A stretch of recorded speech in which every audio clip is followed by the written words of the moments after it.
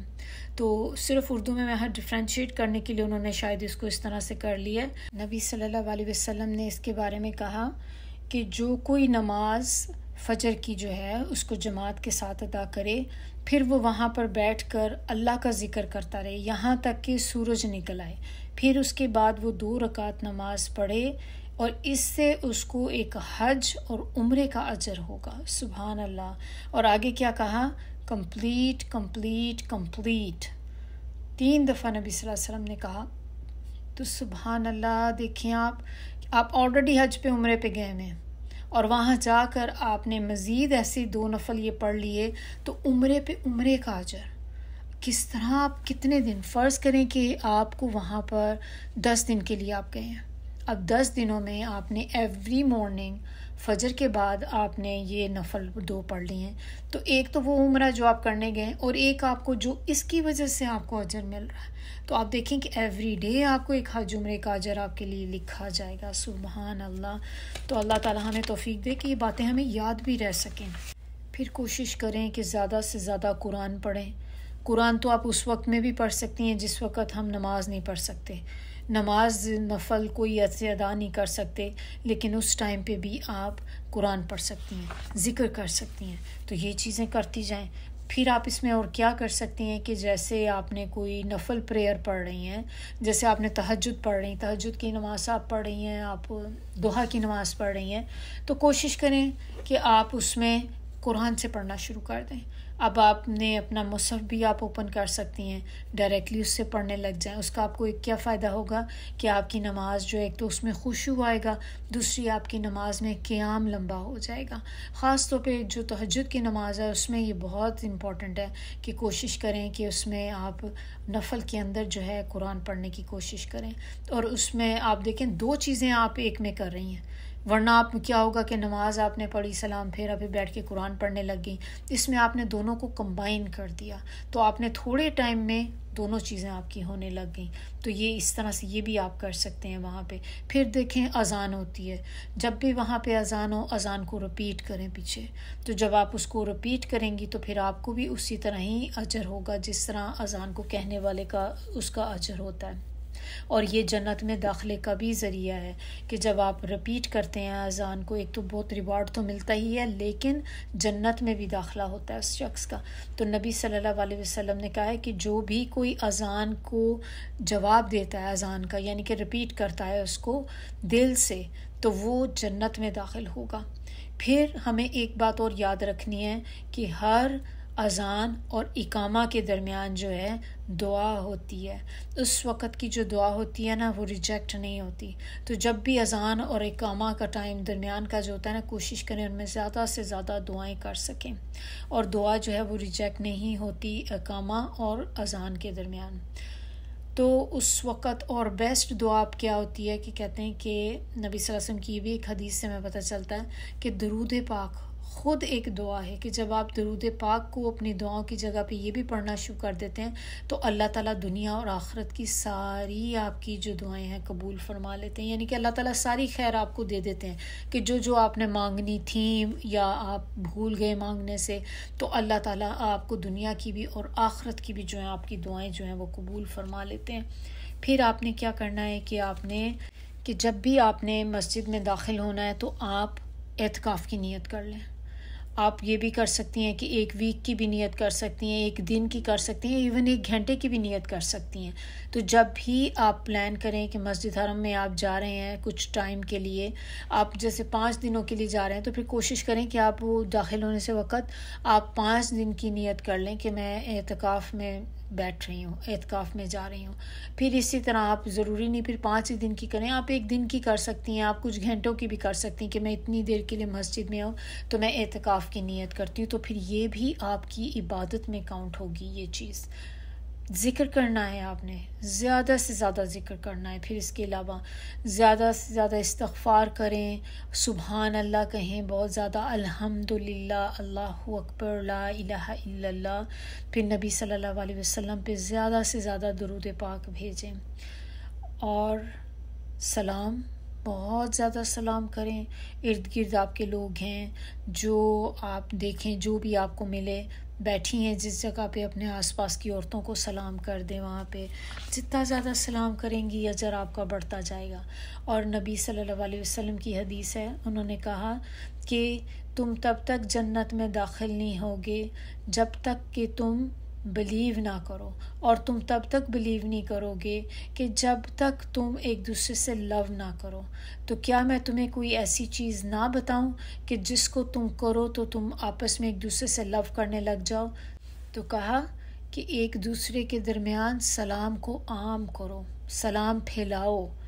پھر آپ صدقہ دیں، بہت زیادہ صدقہ کریں وہاں پہ اپنے جا کر، اور کریں صرف اللہ کی خاطر. اب ضروری نہیں ہے کہ بڑی بڑی اماؤنٹ ہی صدقہ کیے جائیں گی، جتنی آپ کر سکتی ہیں، جتنی آپ کی توفیق ہے، ہمت ہے، اس کے مطابق. اور یہ دیکھ لیں کہ ایک اسمائل کرنا بھی صدقہ ہے. آپ نے کسی کو اسمائل کر دیا، آپ کے پاس کچھ ہے نہیں دینے کو، تو آپ نے مسکرا دیں کسی کو دیکھ کے، کسی غریب کو کھانا کھلا دیں، بھوکے کو کھانا کھلا دیں، کسی کو کچھ پلا دیں. آپ نے کوئی اپنے ساتھ ڈرنک تھا کوئی، وہ آپ نے دے دیا، کھانے کی کوئی چیز کسی کے ساتھ شیئر کر لی. اور پھر اس کے علاوہ دیکھیں کسی کو ہیلپ کی ضرورت تو نہیں ہے، اگر کسی کو کسی چیز کی ہیلپ کی ضرورت ہے تو کسی بھی طرح سے جو آپ کر سکتی ہیں اس کی ہیلپ کرنے کی کوشش کریں. پھر سونے وقت بھی آپ یہ نیت کر کے سوئیں کہ میں سو رہی ہوں اس لیے تاکہ میں کچھ گھنٹے سو جاؤں اٹھ کے، تاکہ میں زیادہ فریش ہوں اور بہتر طریقے سے عبادت کر سکوں. تو پھر آپ کا جو سونا ہے یہ بھی عبادت بن جائے گا. کوئی بھی آپ دیکھیں کام کتنا ہی معمولی کیوں نہ ہو، لیکن آپ اس کی جب نیت کرتی ہیں، اس پہ نیت کی وجہ سے آپ کا وہ معمولی سا کام بھی جو ہے وہ آپ کے لیے عبادت بن جاتا ہے. کھلانا پلانا کسی کو، جیسے کسی غریب کو آپ کھلا رہی ہیں، آپ نے کچھ لے دیا کھانے کا، اور آپ نے نیت یہ کی کہ میں اس کو اس لیے کھلا رہی ہوں کیونکہ اللہ تعالیٰ کو کسی کو کھلانا بہت پسند ہے، تو میں اس لیے کر رہی ہوں. تو آپ دیکھیں کہ وہ بھی آپ کے لیے باعث اجر بن جائے گی یہ چیز. اور یہی چیزیں پھر آپ مدینہ میں بھی کر سکتے ہیں، سیم اس کے لیے بھی اپلائی کرتی ہیں، ایکسیپٹ طواف کا پورشن ظاہر ہے وہاں نہیں ہوگا، لیکن باقی یہ سارے کام جو ہیں یہ آپ وہاں پہ بھی کر سکتے ہیں. چلیے تھوڑا بہت جتنا بھی اللہ تعالیٰ نے مجھے توفیق دی آپ لوگوں کے ساتھ شیئر کرنے کی کوشش کی. اللہ تعالیٰ قبول کرے، اللہ تعالیٰ ہم سب کو وہاں جانے کی توفیق عطا کرے اور بار بار جانے کی توفیق عطا کرے. اور یہ ہے کہ ایک دوسرے کو دعا میں ضرور یاد رکھیں. جب ہم دوسروں کے لیے دعا کرتے ہیں تو فرشتے وہی دعا ہمارے لیے بھی کرتے ہیں. تو آپ چاہتے ہیں کہ آپ کی دعائیں قبول ہوں، اپنے فیملی والوں کو، اپنے رشتہ داروں کو، گھر والوں کو، اپنے دوستوں کو، سب کو یاد رکھیں کہ کسی کی کیا ضرورت ہے، ان کے لیے دعا کریں. وہی چیزیں آپ کے لیے بھی انشاءاللہ اللہ تعالیٰ آپ کو بھی عطا کریں گے. اور ایسی دعا کے اندر سنسیریٹی بہت زیادہ ہوتی ہے، وہ دعا قبول بھی جلدی ہوتی ہے کیونکہ آپ اس میں دکھاوا نہیں کر رہے ہوتے. تو بس اس میں بس اپنی نیت خالص کر لیں اور اپنی ڈو یور بیسٹ. میں تو یہی کہوں گی کہ آپ اپنی جتنی ہمت ہے، سمجھ لیں کہ ایک بوٹ کیمپ ہے جس پہ آپ جا رہے ہیں، اور اس میں آپ نے بس ایک دن رات اپنا ایک کر دیں، اپنے رب کو راضی کر لیں. جب آپ نے رب کو راضی کر لیا نا تو سمجھ لیں کہ آپ کو سب کچھ مل گیا. کوئی چیز اس کے اوپر نہیں ہے. جس سے اللہ راضی ہو جائے اس کو کیا چاہیے. اور تو اللہ تعالیٰ ہم سب لوگوں کو جانے کی توفیق عطا کرے، جانا قبول کرے، وہاں پہ عبادات قبول کرے، ہماری دعاؤں کو قبول کرے. آمین ثم آمین. سبحانک اللہم و بحمدک، نشہد ان لا الہ الا انت، نستغفرک و نتوب الیک. سبحان ربک رب العزت عما یصفون وسلام علی المرسلین والحمد للہ رب العالمین. ربنا تقبل منا انک انت السمیع العلیم وتب علینا انک انت التواب الرحیم.